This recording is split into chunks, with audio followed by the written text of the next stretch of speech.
Hello and welcome to episode 8 of the Average Gamer podcast. I'm Grant from Over the Edge, and as usual, I'm joined by Sully from One Guy's Opinion and Joe Chip. And in today's episode, we're going to be discussing the Xbox Scorpio leaks, the Nintendo Switch, the reactions to the console release, and the rumoured upcoming supplemental computer device, or SCD. And the final subject is why so few games are released in January and February. So here's Sully with his subject, which is the Xbox Scorpio leaks. I've actually just recorded a video on this, which will probably go up before this cast. So there's been rumoured leaks, again, regarding the Scorpio's power. You know, it's the usual stuff. It's going to have apparently 6 teraflops of compute power, blah, blah, blah. But what really captured my interest with these Scorpio leaks was the fact that Microsoft seemed to be taking a similar route or a page from the PlayStation 4 Pro, whereas they are apparently rumoured to be giving the developers control over where they want to apply the Scorpio's power. And I kind of thought that was interesting. One, I think it's pro-consumer, and I like the idea to be given, you know, not the same experience that you would get on a PC with all the options you get, but to be given the ability to play in either 1080p or 4K or pick a few graphical settings. I want the choice. I thought that was cool, and I think that's pro-consumer. But I also kind of wanted to touch on how do we think this could potentially affect the PS4 Pro, because in my head this is the one thing it definitely had going for it. And to be honest, I thought the Scorpio was just going to be the 4K Xbox One, but that doesn't seem to be the case anymore. Well, we've already got that, haven't we, with the Xbox One S, I guess. It's sort of like which is like the intermediary. I just think it's another example of how Microsoft are clawing back kind of goodwill, aren't they, from the sort of the launch of the Xbox One was a bit of a disaster with this multimedia over games kind of message, and taking it that logical step further where they're giving, like you say, power to developers to approach the games how they see fit. And I think it's a very deliberate ploy in order to claw ground back from Sony and basically, you know, put themselves in a more prominent position in terms of competing in the market. Yeah, it's interesting because if they are giving power to the developers like the rumor suggests, is that yes, this was something big that the Pro had going for it, but the Pro, you know, if the specs are true regarding the Scorpio and it is 6 teraflops, it's going to have an extra 2 teraflops of power. So that could be huge for the Pro in terms of, you know, we're talking about 1080p difference in visual quality. You know, the graphics should be substantially better on the Scorpio. And I think when you put those side by side in a store, it's going to be pretty, the Scorpio is going to be a really compelling option. Assuming developers work up to the Scorpio, because, that's a good point. Given that the PS4 will have the biggest market share, they may well be looking at the PS4 Pro as the kind of sweet spot for them. So that could count against the Scorpio. Hope not. Hope it doesn't. Because I know that used to be the case with, the previous gen. Like they'd build everything to run on the 360 and then they'd port it to the other systems, even though technically the PS3 was more powerful. And do you think that's still going to be the case, though? Do you think they're still going to be going, okay, here's the base that we're going to build on, being the PS4 Pro, and then we're going to scale back for the base models, and then we're going to scale up for the Scorpio? Or do you think now they are literally just going to have different graphic profiles? Like it's not going to be, it's only looks as good as the Pro because we made one version and ported it. Or do you think that those times are gone? Like there's now just different graphic profiles, and I don't want to say a slider, but they scale the graphics up for the Scorpio and they scale it down for the base models. I think that's a fair bet, actually, given that you're looking at doing that within a brand. So you're going to be looking at doing that across the Xbox or the Xboxes, and you're going to be looking at doing that across the PS4s, however many of each of them you end up getting. But if they're talking about, backwards compatibility, forwards compatibility, whatever, then you probably are looking at that. But I also think there's a possibility that you might see it being on a game-to-game basis. If you're talking about being pro-consumer, you're talking about being pro-developer, then maybe they might give, a little bit of leeway to the developers to decide how they're going to go about doing it. Well, yeah, certainly with third-party titles, I could definitely see that happening, yeah. I mean, that's been kind of the grey area with the pros, the mixed bag, and I think throwing the Scorpio in just probably complicates it even more. I mean, you know, it's been shown in the past that if the power's there, developers will happily max it out and whinge about not having enough power, so... Yeah, I was just going to say, you say that, but, I mean, a lot of people have complained that we're still getting, on the base PS4, we're still getting games that aren't running at 60 frames per second, 1080p, even though we were promised that from the start. And it's like, they haven't really exploited the full power of the base PS4 yet, have they? And I wonder if it's because the reason why we're getting these incremental console upgrades is because developers have said, well, we want it to be easier to exploit the power of the console. So can you give us a console that's more developer friendly as well as consumer friendly, if you see what I mean? I wonder if that's an aspect of it that's sort of influenced why we're getting these kind of these upgraded consoles, because it's easier to exploit the power of these than it is the base PS4 or the base Xbox, for instance. You know. Well, I was going to say that the problem there is, and this one keeps raising its head, is, you know, are we going to eventually see a situation where the developers push to just have a game for the Pro or just have a game for the Scorpio? Yeah, they because said the pressure's allow going to be it, there. didn't they? Sony Well, said they no did, to that. but yeah, you know, they said no to that, but you know, they'll keep saying no right up until the point where they don't say no anymore. Yeah, that's true. You know, if a developer comes along with a potentially massive hit and they're saying, look, you know, we can't shoehorn it into the vanilla PS4, but we can, you know, do it with the PS4 Pro, or the same with the Scorpio, you know, against the vanilla Xbox, then it's going to be a difficult call for Microsoft or Sony to say no, isn't it? I've got 2 points for this. Just one, going back to what you said, Grant, about developers being able to exploit the greater power. I mean, essentially, these machines are, you know, x86 computers in a small form factor. And I think if given enough time, developers would be hitting 1080p 60 frames per second on the PS4, even though it's a lot easier to max out this hardware than what previous generations were, because they used custom hardware, and it took developers a longer amount of time to build engines and tools to use the hardware because it was custom, it wasn't standard. Yeah, but I think if given the time, they always seem to find a way to eke out more power. Well, they Even do. If yeah. It's just refining the engines over and over and over again. You're always going to eke out a little bit more power. But I think you're right. Like they've made this leap for greater power in these machines to, one, probably because consumers are hungry for it to a point, but also, you know, to please developers and keep pushing the boundaries. And I think it's just become a more competitive environment between PlayStation and Xbox. I think it's just the environment they live in now. Like it's cutthroat, it's fast, and it's not realistic to expect them to last 10 years anymore. It's you know, you wouldn't even dream of that happening anymore. Yeah, another thing I wanted to say was, is a kind of natural effect of this sort of these incremental console upgrades. Will we then see more kind of more uniformity between like all three gaming platforms? So we're getting like upgraded consoles. Gradually, I think the consoles would just getting closer and closer to PC performance in terms of value for money. You know, because it's like you're saying, the x86 machines, they are basically PCs, you know, in console form. So I think consumers are demanding more power from consoles for the money that they're paying for them.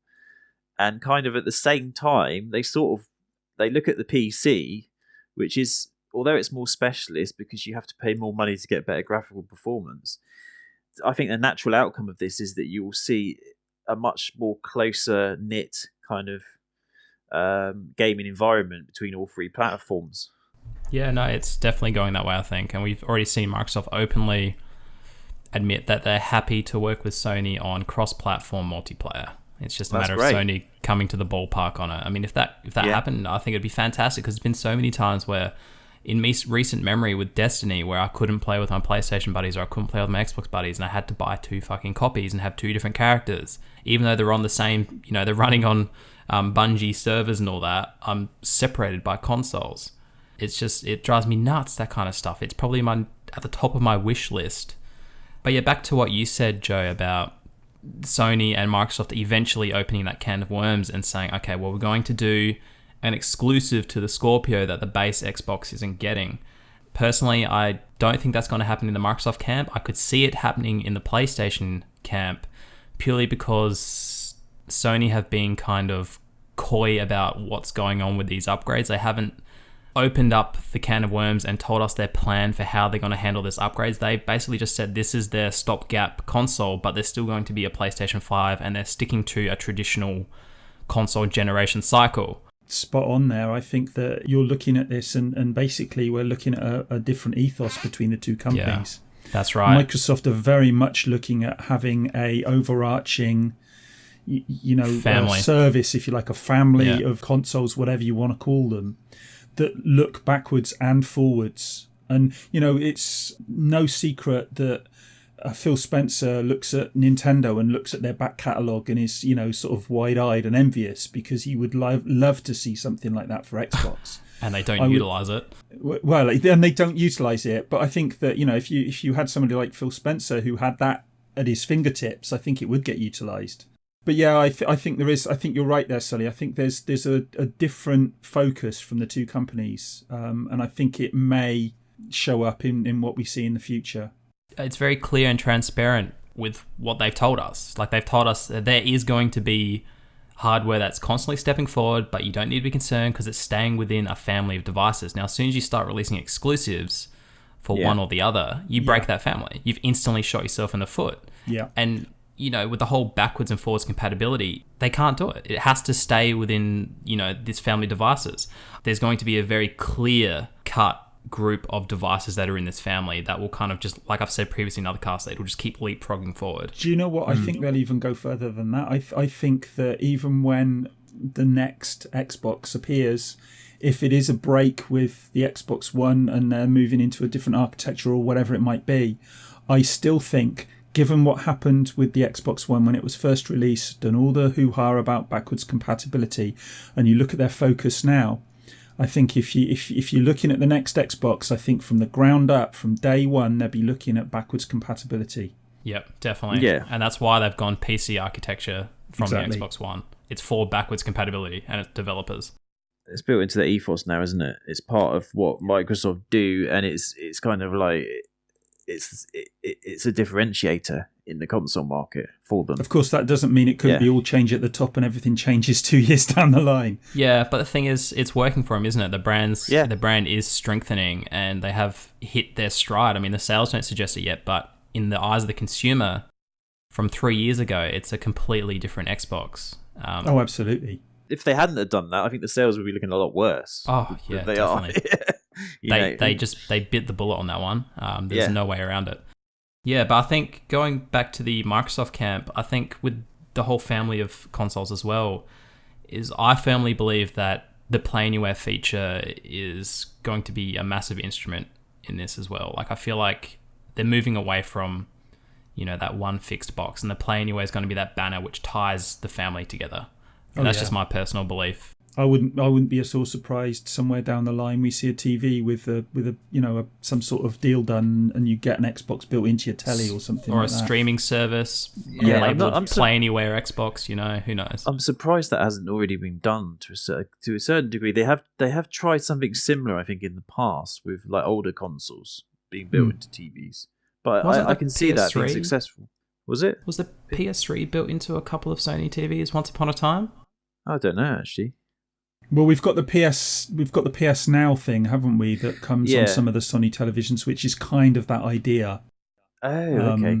But that's obviously a streaming service. But I think actually moving forward, we're maybe looking at streaming services anyway. 10, 15, 20 years down the line. Yeah, you're cloud gaming basically. Yeah. It's effectively going to be. I think it's going to become like that eventually. Yeah, so dinosaurs will be sitting there moaning about it, but it'll happen. The thing is, are Microsoft utilising it in one of their games? Is it Crackdown 3? It's part cloud based. When that game sees the day of light, I think it's been delayed 12 months or something ridiculous. That game, I wouldn't be surprised if. We've seen Scalebound get cancelled. I wouldn't be surprised if.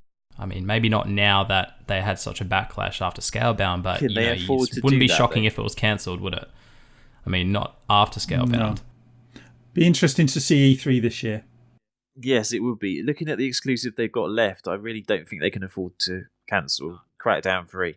I think that would basically cause some real damage for them. They've been going great guns, but given what's happened with Scalebound and the fact that so far this year it doesn't look like there's an awful lot coming out for them.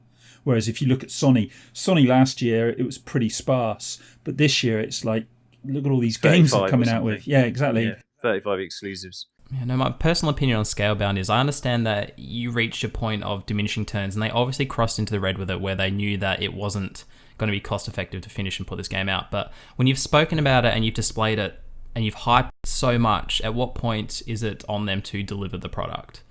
You know, well, like how many people pre-ordered it?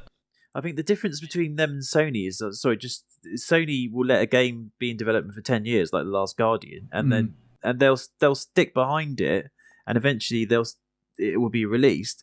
Final Fantasy 15 was in development 10 years, and that was released. But it's interesting why Microsoft take this sort of approach where they'll be willing to cancel a game even after X amount of years development. They seem to be different in that regard from maybe at the very least, other companies.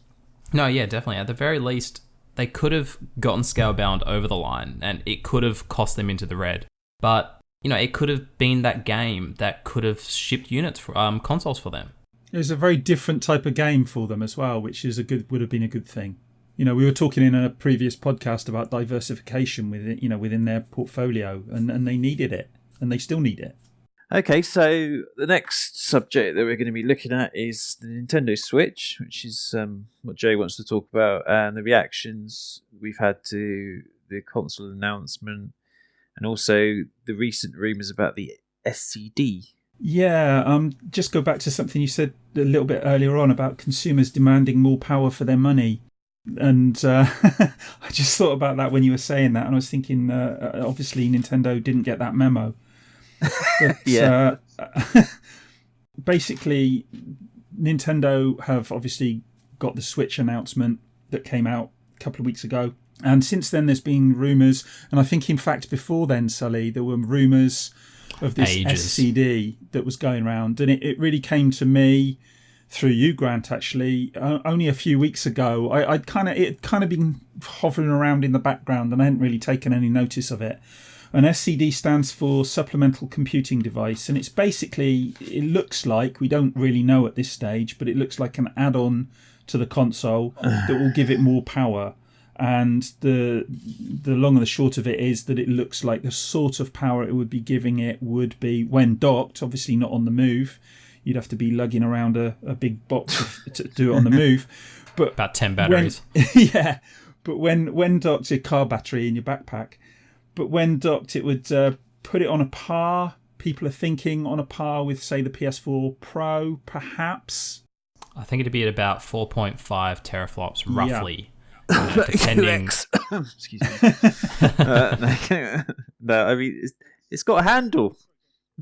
It's got a handle, yeah. Remember the GameCube, yeah. That was my favourite part of the reveal event, was it. We gave it a handle, and we might have been too early with that one. Yeah, sorry. Portable gaming.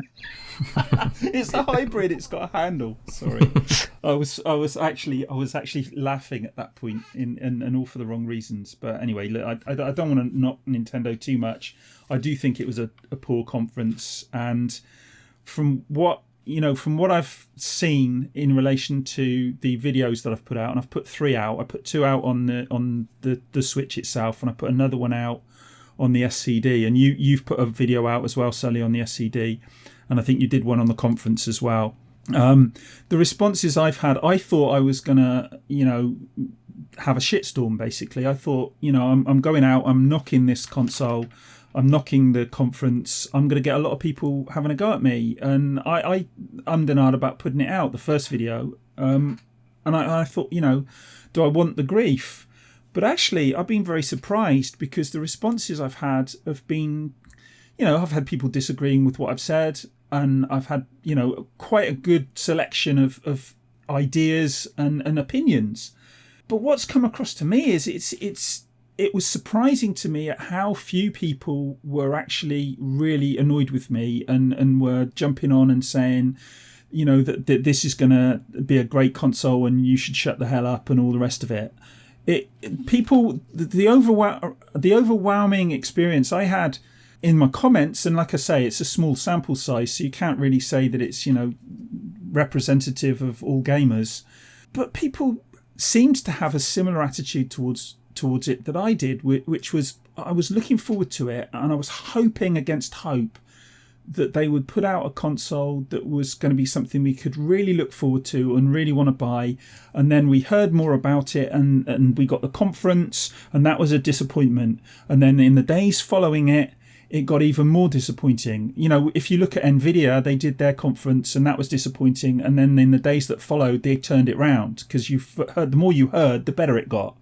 With the Switch, the more you heard, the worse it got. Seemed to be a snowball effect. They saved the worst. They didn't announce or detail the worst aspects of the Switch, did they? Like the Exactly price of the right. accessories, the Joy-Cons, the charging issue with the grip, the online structure, and how they'd give away not even give away, they'd let you borrow one of their back catalogs of games if you purchase their And you'll online have to have a service. phone for online chat. I know, yeah. It's just a mess. The thing is, right, Nintendo could have taken taken control of the narrative around the Switch a little bit more in terms of how it was perceived. Because, I've heard people say that the conference was done in a very Japanese way. They don't do flamboyant conferences because they're not Americans. Yeah, Americans tend to do. It felt pretty flamboyant when that whooping and hot. fucking Splatoon 2 guy came out on stage. Yeah. And in the next version of Splatoon 2, you're going to get an egg beater. Here's a human too. Here's a Whatever it human was. too. It's like I was watching fucking Sesame Street or High Five or something. Don't forget the ice cubes. As well. No, there's and I think Nintendo could have actually, if they'd have had someone in sort of PR and marketing who'd basically kind of controlled the way the information about the Switch was released, because it just sort of leaked out in this really kind of I don't know, sort of a kind of mishmash of information just sort of spilled out, and they had no real, they didn't look like they were in control of it, basically, and because they didn't look like it, they looked incompetent. Yeah, Grant, do you think it was something similar that we saw with the Xbox One reveal and the DRM drama, where it kind of spilled out later from the Nintendo guys, but the messaging was a little bit confused and mixed, and some details got out that maybe necessarily shouldn't have come out in that way, shape, or form, or something along those lines, like we saw with Don Matrick? I think you're right. I think the way that some details got released, where they didn't really come directly from Nintendo, they were sort of churning out from the rumor mill. I think that was a mistake. I think Nintendo lost control of the way that they wanted to present the Switch, and I think because they lost control, the perception of it became quite negative. It didn't help that they gave us a console that people weren't expecting to be so sort of initially underpowered. I know that people have said Nintendo have always released consoles since the N64, which don't. But they haven't. The N64 was more powerful than the PS1. It was the cartridges that held the system back. Yeah, I meant after that. Okay, I know the N64 was. I meant from like the GameCube. I was going to say, even the GameCube. The GameCube was more powerful than the PS2 as well. Yes, it was actually. Wii onwards, that's when they forgot the power game. And I think the Wii was basically... The irony is that the Wii was hugely successful, but I think it's the Wii that's paved the way for what's happening now. No, it is. It's the Wii They don't success. know why they did it. It was like a fluke.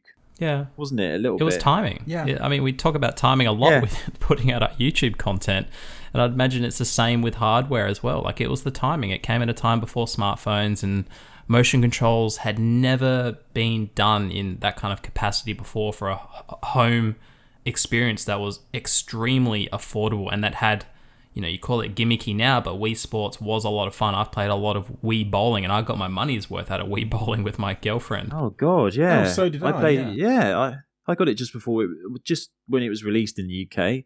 All I had was Wii Sports, but that's all you needed, because people were just playing it all Christmas. It was the ultimate party game, and it did have great quality software as well. And I think the thing that sold the Wii was, one, they had this extremely attractive, the curiosity killed the cat kind of thing with the Wii motion controls, and the price point. The price point was ridiculous.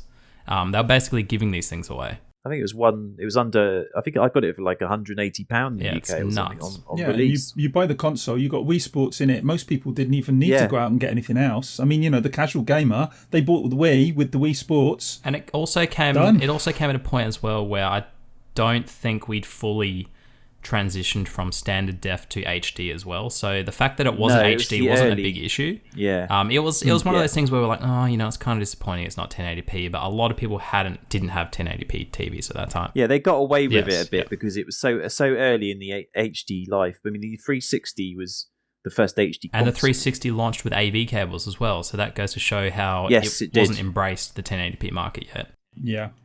Yeah, because it was so early in HD's life, people didn't have HD TVs. I know people that specifically bought HD TVs when they got a 360. Yeah. Well, the early HD TVs were 720p as well. So yes, exactly. And then you got full HD after that. So you get HD, and then you had full HD, which was the 1080p.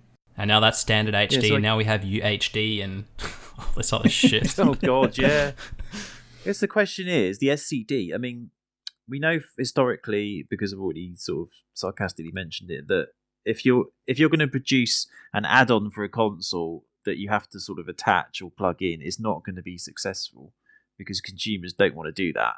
So I wonder what you guys think if they are going to release this, and this is this is a real device that Nintendo are developing. How do you think they will market it and produce it? I wouldn't be at all surprised that it comes out as a replacement dock. Yeah, that's how I'd like to see it happen, to be honest. Sense. I'd like to see two versions be offered. I think a plug-in device is stupid.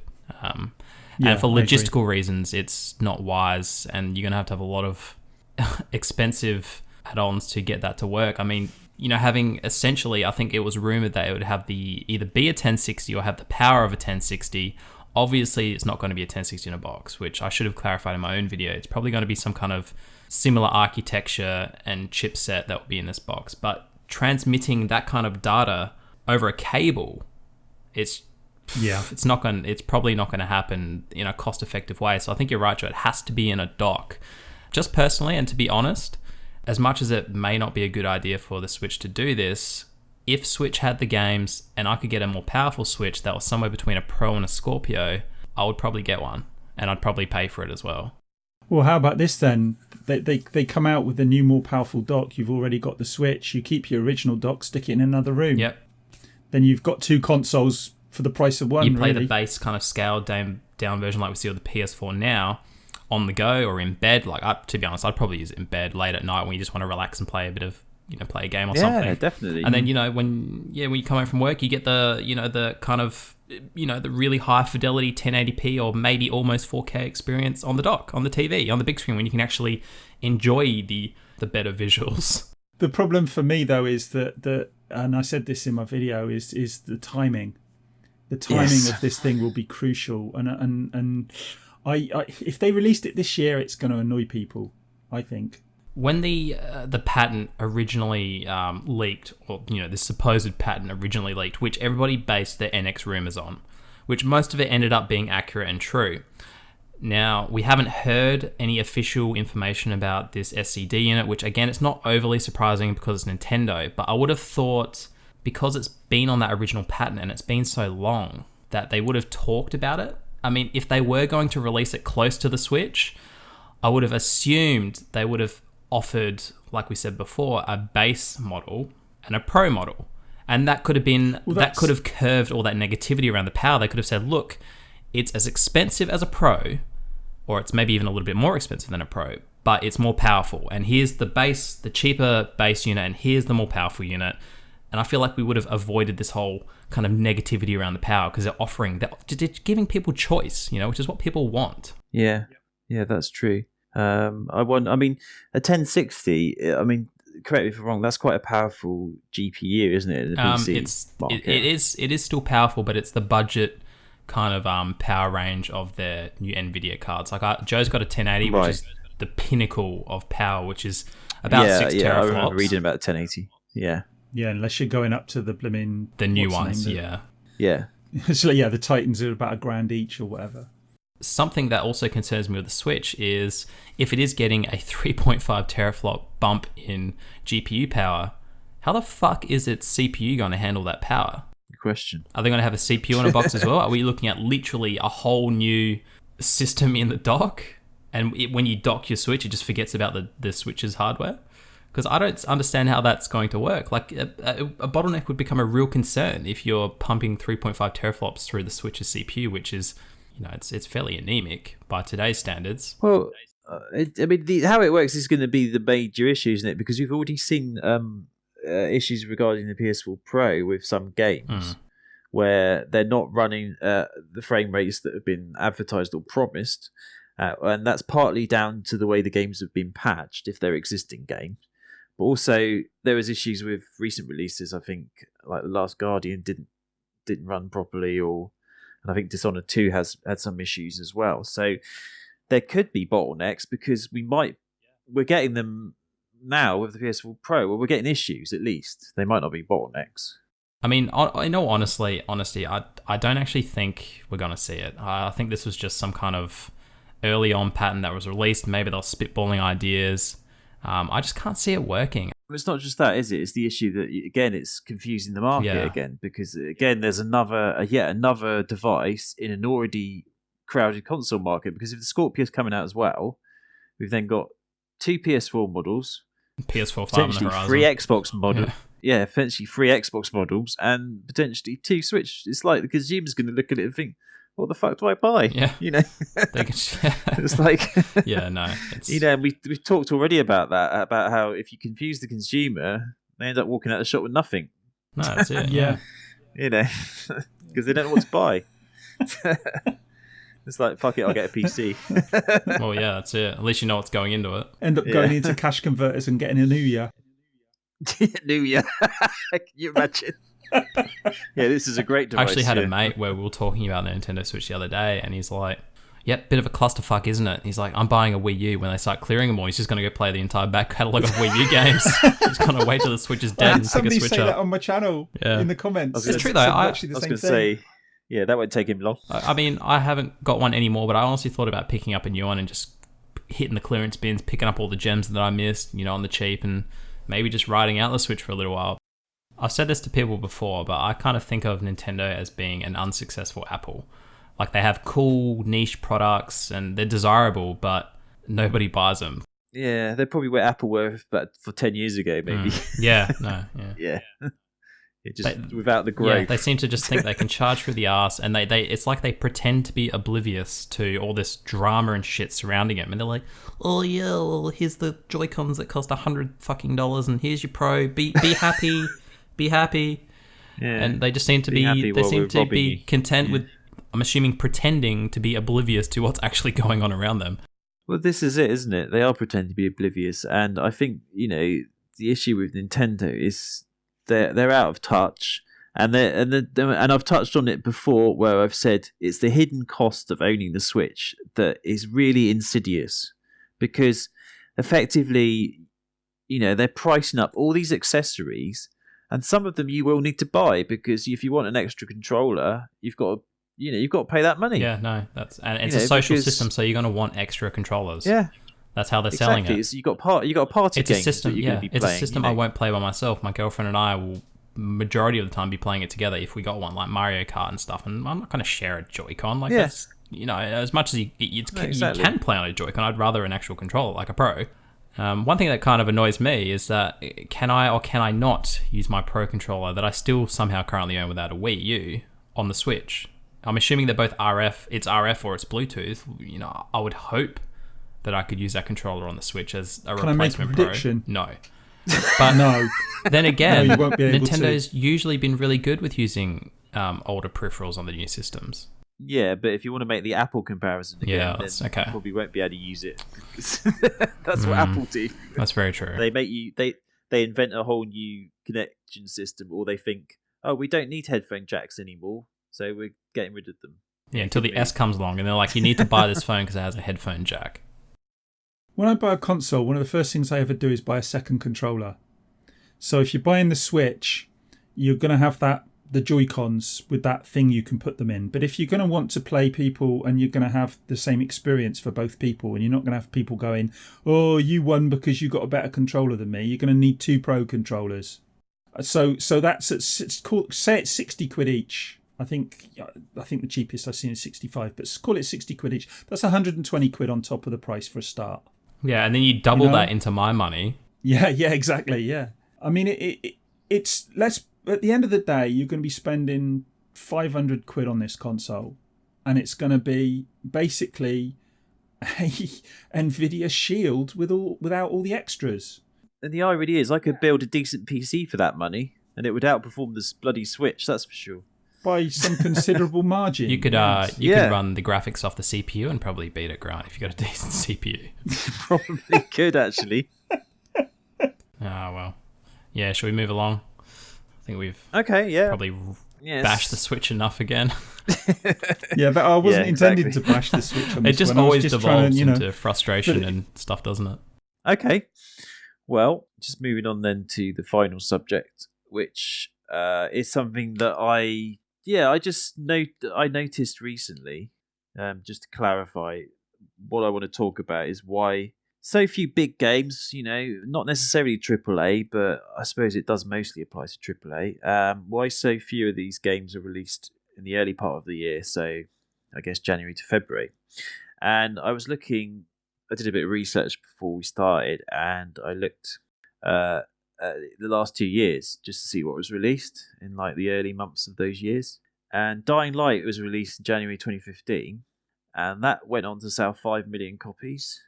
Resident Evil 7's just been released in this month, and that's a big release, obviously, because it's a flagship franchise. Just to quickly sum it up, Grant, what would you consider to be good sales on a video game? Well, I guess you might have to ask the publisher that in terms of what they expect, but I would say between 4 and 6 million. Just maybe. To be a success, depending on the caliber of the game. Yeah, depending on the caliber and the budget of the game, obviously affects what they expect to get back in terms of sales. But I know that Dying Light's budget, for instance, was quite low because it was made by a small Polish developer, but they sold 5 million copies, so it's a successful game.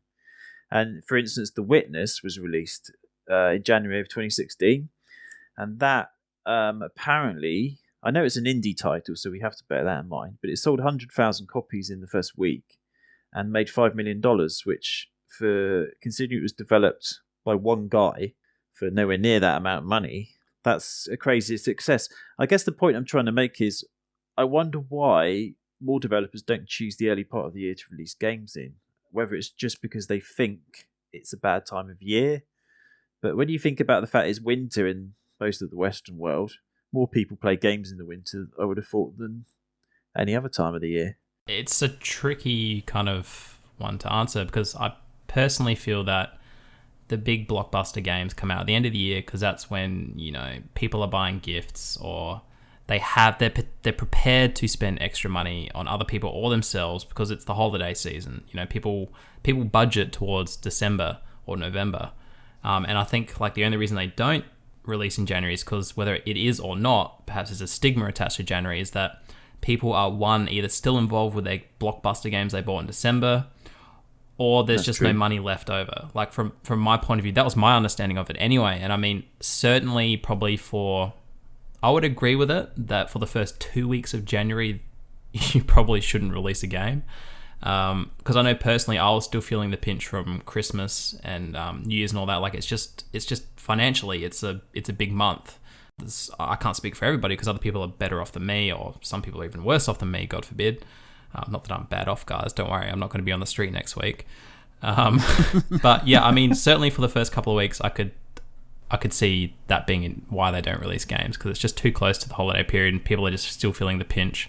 Yeah, and I get that, and that makes sense. But I guess if you opened it up to a slightly bigger question, which is not everybody can release games when they want in terms of that October, November sort of golden period where you're going to get a lot of sales. So I wonder if, publishers should just try and pitch certain types of games certain points of the year because they might be more successful than others.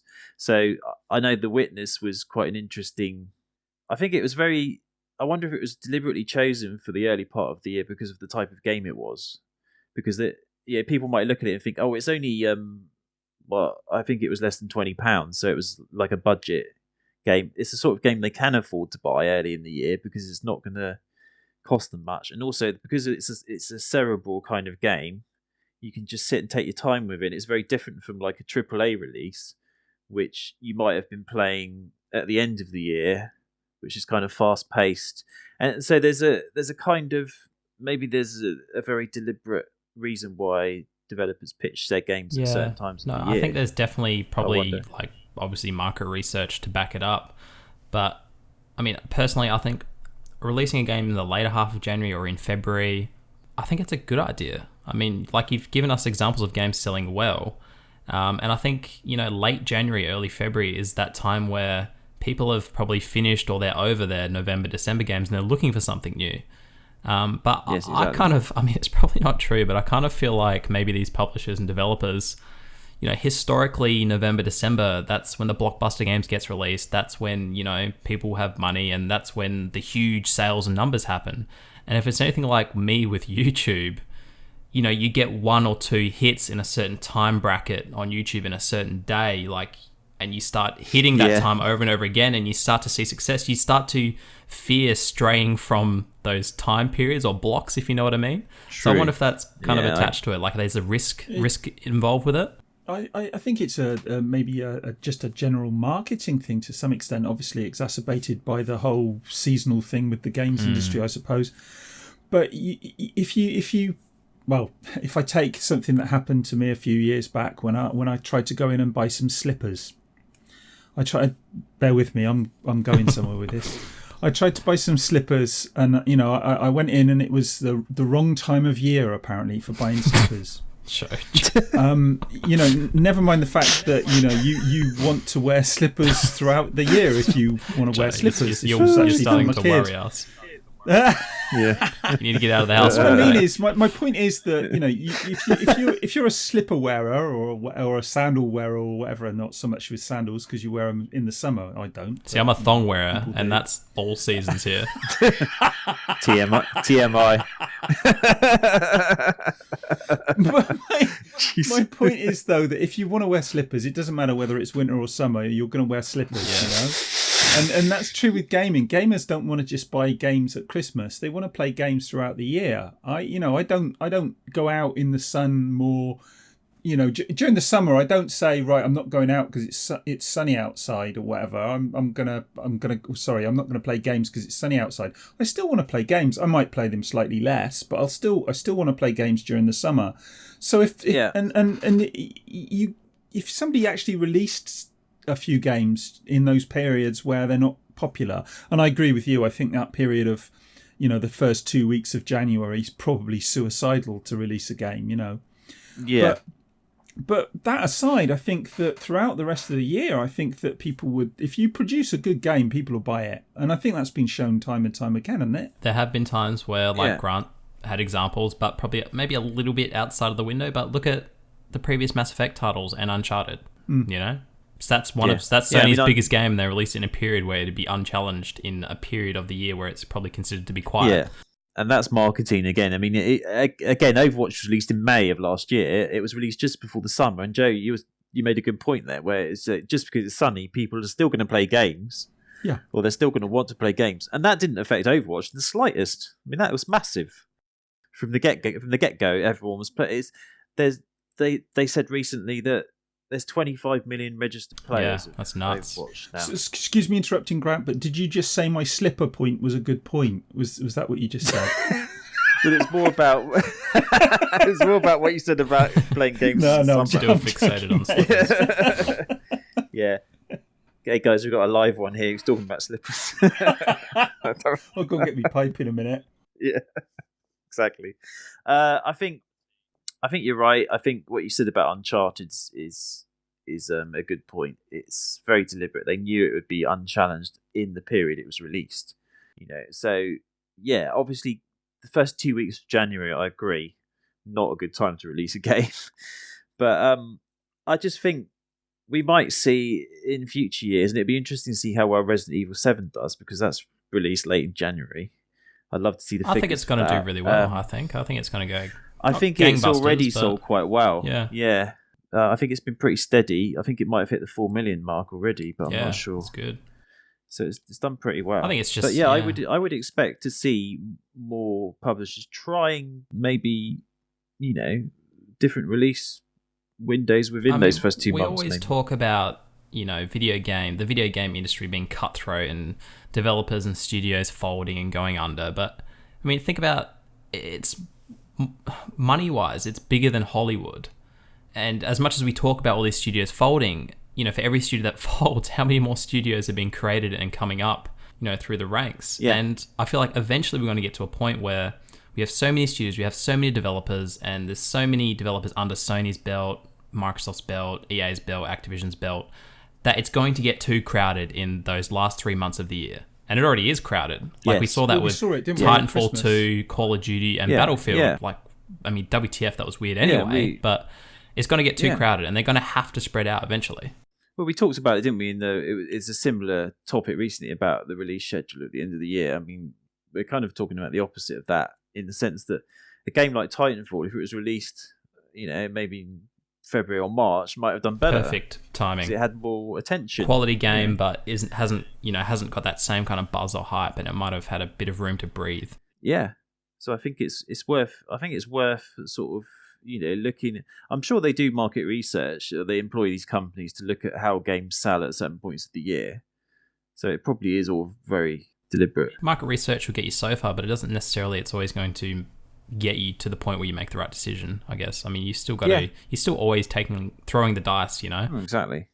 Well, it becomes a self-fulfilling prophecy if you're not careful, doesn't it? Because you're like, games don't sell at this time of year, so we're not going to release games at this time of year. So games don't sell at this time of year. Hey, that's exactly what I'm like with my YouTube channel. Yeah. Yes, exactly. Okay. All right. Well, I think we've pretty much exhausted it, haven't we? Wrap us up, Grant.